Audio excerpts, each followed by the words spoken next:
This podcast contains graphic subject matter and is meant for mature listeners only. Previously on Bardstown. My ex-stepdaughter called me and she said, "You need to call and check on Tommy." I said, "Why?" And she said, "He was in a hunting accident." And I said, "Is he alive?" or something along those lines. And she said, "No, he didn't make it." Someone wanted my husband out of the way. They knew he was never going to give up searching for my daughter. And I think they just wanted him out of the way. Tommy Ballard is the fifth and final victim in our story. 5 unsolved cases. Still no answers. Still no arrests. Only theories and accusations. All of us in law enforcement were like, "You've got to be kidding me." The sheriff's department was like, "Okay, well, we got our guy, but I got that much more to go. I got to give you what the law says. I got to prove it." He was killed right off the bluegrass. So, right on Casey's farm. So what I'm saying is, it's like you drove right past where a coward was hiding in the trees to kill him. I'm Shay McAlister. This is Bardstown. In all of these investigations, Brook Houck, Crystal Rogers' boyfriend and the father of her youngest son, is the only named suspect. His brother Nick was fired from the Bardstown police force not long after Officer Jason Ellis was murdered. But police have never linked Nick Houck to Ellis's murder or anything having to do with Crystal's disappearance. Someone who is a name that keeps coming up in almost every single interview we've done so far, and actually even not interviews, like people we just talked to in town, is Brook Houck. Obviously that's Crystal's boyfriend, the last person to have seen her before she disappeared. There's a lot of accusations out there, both by the community, by the family, but also by law enforcement. He's been named the suspect.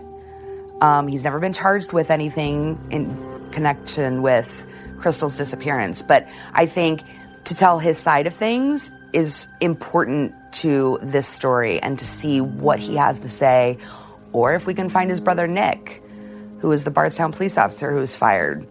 It's time to see if Nick or Brooks will talk to us. So, this week, that's what we're going to do. But we know they're used to getting unwanted attention, the kind of attention that screams out from the signs around town. We're about 1 mile from Brook Houck's house. We're going to see if he's home and willing to talk to us about Crystal. This is the main suspect the police call a suspect. I actually hope he is home, because I think people need to hear what he has to say, whatever that is. But before we get to that part of the story, we want to tell you what's happened in the last few years in Bardstown. It might not surprise you to learn there's been a few weird twists. Brook Houck's new girlfriend, Crystal Maupin, another blonde Crystal, is arrested for stealing a Standing with the Ballards yard sign when she's caught on a gas station camera in July 2017. She pleads guilty, is sentenced to 2 years probation, and is ordered to have no contact with the Ballards, and to write Sherry Ballard a letter of apology. And then Brooks himself is in the spotlight again. On July 18, 2018, Brooks is arrested and indicted on unrelated charges, felony theft charges for stealing thousands of dollars worth of roofing shingles from Lowe's. The main suspect in the disappearance of a mother of 5, Crystal Rogers in Bardstown, has been indicted on felony theft charges now. Police arrested Brook Houck after they say he was caught stealing roofing shingles from Lowe's. We were contacted by theft prevention from Lowe's regarding some theft that was occurring at the store. And through an investigation that we conducted here at the Bardstown Police Department that led to the indictment of 4 felony theft charges and 4 misdemeanor theft charges. Brooks' appearances in court on theft charges get a lot of attention. Brook Houck spent the morning in a courtroom, but not for anything connected to his former girlfriend, Crystal Rogers of Nelson County. And Houck is expected back in court in January. If convicted on all charges, he could be facing up to 20 years of prison time. This is the first real thing that has happened. He's got by with so much that it's just been unbelievable. Even though it doesn't have anything to do with my daughter, It's actually showing some of his true colors and the kind of person that he is. And I was just very happy about that. And in 2019, Brook Houck is acquitted. Just into our newsroom, about 3 hours of deliberation earlier this afternoon, and we now know a Warren County jury will find Brook Houck not guilty in his theft trial. They say that is for all charges. The one man at the head of the investigation for the last 4 years, Detective John Snow, has recently retired. Nelson County Sheriff Ray Pinaroa isn't going to let that get in the way of finding a killer or killers. He's put a lot of work, and it's overwhelming to see somebody put that much time in one case. I wish he was here just to see the end result. But the widespread critique of his department doesn't fall on deaf ears. It's frustrating. This is our hometown. Who wants a crime of this magnitude that reaches national attention to be the stigma of our town? Nobody. And I can tell you that we've worked our tails off, and we will continue to do that. It takes time, and I said this to Shay probably 3 years ago or so. It takes time to put a puzzle together. This is probably not a 50-piece puzzle. This is probably 1,000, 2,000-piece puzzle. This is the magnitude of a case that we're working. But surely we're still doing piece by piece that eventually that puzzle will work itself. Pinaroa has hired what he calls an A-team to investigate what he believes isn't just a missing person, but a murder case. Brook Houck has been named the main suspect in this case previously. Is he still the main suspect today? I would say he's still the main suspect in the case. Nothing has changed in the investigation that leads us to believe anybody else is the main suspect. Do you still look for involvement from others? Do you think other people could have been part of this? I'm not going to comment on it. It's kind of touching on what we're doing now, and the team is still currently active, searching and doing the investigation. And I believe the family deserves that. We may not have a body, but at the end of the day, closure for them, closure for this town. But closure could prove difficult in this case for Sheriff Pinaroa. Is it realistic to get an arrest and a possible conviction without a body? It can be. So you think you know who did it, maybe even how they did it, you just need the evidence to prove it? Correct. How close would you say you are to getting that evidence? I'm not going to get into the details. Like we talked, it's beneficial that the less that they know, we hold the cards in our hands. And I think it's very, very beneficial that we stay tight-lipped on what we're doing and what the investigation's leading us to. We have to get our ducks in a row. What people don't understand, or the misconception is, yes, we can go make an arrest today, but if we don't have what we need, we go to trial and he walks out that same day and says, yep, I did it. You can't charge him. It's double jeopardy. So the main part is you got to get your evidence, your ducks in a row, and once you have that, you'll move forward with the case. On our way to try and find the Houck brothers, we look over what we know about them. Brooks owns rental houses in Nelson County. In fact, when Crystal disappears, she's living with Brooks in one of his properties. And in 2014, with no law enforcement background, Brooks ran for sheriff. The 37-year-old lifelong Nelson County resident told Kentucky Standard reporter Jennifer Corbett, "It is time for fresh, new blood." After being fired from the Bardstown Police Department, Nick now lives with his grandmother, Anna Whitesides, whose home was searched in Crystal's case. And their mom, Rosemary Houck, lives on a farm just outside of town, which was also searched high and low by police. Okay, so we're going to head to the Houck farm, which is where Rosemary Houck, Brooks, and Nick's mother lives. Right. Which way do we have to turn up Yeah. there? Go, Right? You're going to turn right up here. Okay, so we can get in this lane. We're on our way to one of the last places that Brook Houck said he was with Crystal Rogers, his mom's farm, feeding the cows. Turn right onto Springfield Road. Pretty rural out here. Yeah. And as we drive out to the Houck farm, you still see signs of prayers for Crystal and standing with Turn the right ballards. onto Balltown Road. Then turn left onto Passkill Ballard Lane. Even at this corner, there are the signs.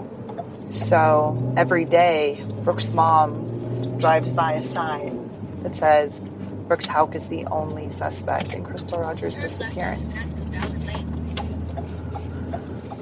It's secluded out here as we drive along the one-lane gravel road that leads to a dead end and the Houck farm. We pass a field of cows, grassy knolls, and a pond. Is that a blue Toyota Camry? Who drives a blue Toyota? Who drive that? Angie told us that a blue Toyota Camry keeps following her. All right, here I go. Okay. Jessica walks up the sidewalk lined with small shrubs and a red leaf tree. As she reaches the front porch, she points to the steps leading to the front door, the 2-story white house with black shutters. She's pointing to a handful of shotgun shells. We watch from the car. Looking at the house, above on the second floor, a window has a Tinkerbell shade pulled down. As we wait for someone to answer the door, we look around at the property. There's a barn and some target practice decals set up at the end of the road. Yeah, my heart's racing for her. I'm excited for her to get back in the car. Jessica gets back to the car. No answer. Next up, Anna Whiteside's house. It's where Nick Houck lives. We want to see if we can talk to Nick about Crystal's disappearance, about his firing from Bardstown Police Department, see if he's willing to talk to us about what's going on with his family, with the town, and we'll see. I don't know. We find the small, white, 2-story house with green awnings and shutters directly across the street from a cemetery. So, this is the house we were looking for. There's a white pickup truck. So we're gonna go down here. Some neighborhood kids. We're gonna go down here, kind of get our ducks in a row, put everything together, and then I'll go back and knock on the door. A white Toyota Tundra pickup truck, we know from media reports is Nick's vehicle, is parked in the driveway. Oh, the door's open and I see a light. Because I could see a light inside.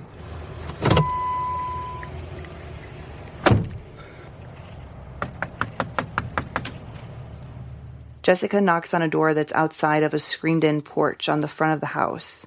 She can see Anna Whiteside's inside, but she can't hear the knocking. This is like a screened porch, and there's a door on the inside. So I don't think she's going to hear me knocking on this door. But I can see her. I wonder if there's a back door that's better. The neighbors across the street, who have an archway in their front yard with the words, "Keep praying until something happens," holler to Jessica to try the side door. All right, thank you so much. That's what I was thinking. A small, gray, curly-haired woman wearing glasses answers the door. Hi, are you Anna? Yes. Hi, my name's Jessica. Is Nick home by chance? She holds the screen door open, wearing khaki shorts and a flowery short-sleeved shirt. Could I see him? Nick is home and in the basement. Jessica. She invites Jessica inside to wait on him. I'll just wait right here. Thank you. A construction truck slows to nearly a stop on the side of the house and looks at Jessica standing at the door as she waits for Anna to return with Nick. Dawn Mud Construction. Then, all of a sudden, the truck speeds off in a hurry.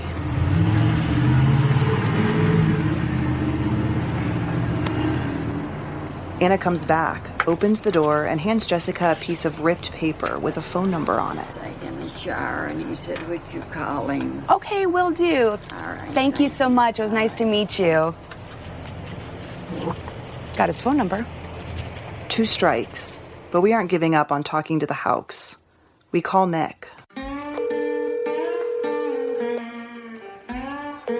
Your call has been forwarded to an automatic voice message system. As Jessica starts to leave him a message, another call beeps in. It's Nick, calling back. Your message. When you have finished. Hi, this is Jessica. This is Nick. What's going on? Hi, Nick. My name is Jessica Knoll, and I work for Vault Studios. I'm working on a podcast about Bardstown, and I wanted to see if you'd have a minute to talk. Yeah, they've really messed everything up. I really hate to say anything. I'm afraid they'll twist it even more. So. Well, my goal is not to twist anything. I just want to definitely hear your side of things and just report as we get that kind of information. Yeah, I really appreciate you calling, but I'm not going to do that. Okay, well, I appreciate it. And this is my cell phone, so if you change your mind, feel free to give me a call back. All right, thank you, and have a good night. Thanks, you too. Right. Bye-bye. It's time to go find Brooks. A quarter mile. The destination is on your right. We pull up to Brooks' house. There's a few cars and a construction truck parked in the driveway. Jessica makes her way down the driveway and walks up the steep concrete staircase lined with bushes and red, yellow, and orange flowers to the front porch of the red brick split-level home. Hanging plants are placed on each side of the 2 white pillars on the front porch, where Christmas lights are still hanging, and a large, varnished bourbon barrel holds a potted flower next to the front door. Hi, is Brooks home? Yes, just 1 second. Thank you. Brooks' new girlfriend, Crystal Maupin, answers the door. She bears a striking resemblance to Crystal Rogers, tall, blonde, and pretty. As Jessica waits on the doorstep next to a wooden rocking chair, birds are chirping playfully in the background. Then, Brooks swings open the door, adorned with a wreath with the letter H on it, and cordially greets Jessica. How are you today? Hi, I'm good. Hi, my name's Jessica. Barefoot and wearing an orange t-shirt and jean shorts, Brooks shakes her hand. Nice to meet you. You too. So I am working on a podcast about Crystal, and I just wanted to see if you had a minute to chat. Brooks cocks his head to the side and stands firm on the front porch facing Jessica. I really, really appreciate you reaching out. That means a great deal to me, and I really, really concern and appreciate your time. That means a great deal to me. And I can get my phone, I can give you, Shay Ballard is who you need to speak to. Okay. And if you give me 1 second, hey, Crystal, get my phone, please. And then that way I can give you all the contacts. Those people are going to be much more of help to you. And it's no secret in this town community that I've been named the suspect. Understand that. He goes inside, shuts the door, leaving Jessica waiting while he grabs his phone. When he comes back with his phone in hand, she peppers another question at him. How do you feel about that? With all the signs and everything. I'm asking you to talk to Shay. Okay. Okay? So I think I have her phone number in here. Do you have any idea what happened to her? Hey, do you have her phone number, the grandmother's phone number? 1 second. Okay, sure. My battery's low, so you better want to get it quick. All right. Go ahead. Do you know how to get that off there? Dismiss, maybe? While he fumbles with his phone looking for Shay Ballard's phone number, she probes further. Can I just ask you one question? You have, and I want to be as kind as you as possible. But if you talk to this woman here, and her family will be more than happy to speak with you, and they'll love to do any kind of interviewing. All right. You don't want to tell anyone that you're not the suspect. You shouldn't be considered a suspect. I don't have any comment, really, but if you talk to her, thank you so much for your openness and honesty. Absolutely. Thank you so much. You have a great rest of the day, and then if you have any problems and need any of those contact information, come back to me, and I'll see to it that you get them. I've got all the information. All right, will do. I appreciate that. Thank you. You too. As we leave the neighborhood, just at the end of his street, there's a white fence plastered with several signs. Every single time he leaves his own neighborhood, he sees 3 signs that say, detectives say Brook Houck killed Rogers. 5 things a murderer would say. I would never harm Crystal. I am innocent. I am 100% honest in everything I say. I am 100% not guilty of this. I didn't do anything to anybody. All signs point to the Houck family. But did they have anything to do with Crystal's disappearance? Jessica sends a text message to Brooks, giving him another opportunity to talk. She writes, "Hi Brooks, this is Jessica from the podcast. I so appreciate you talking with me today. I wanted to shoot you a quick text so that you have my contact information. And if you change your mind and would like to talk further, just reach out anytime. I would love to be able to tell your side of the story. Thanks again. Have a good weekend." He replies simply, "Thank you for your help. With much appreciation, Brooks." Brooks' reaction to our visit doesn't surprise former Bardstown Police Chief Rick McCubbin. So this is where he's slipping over here now.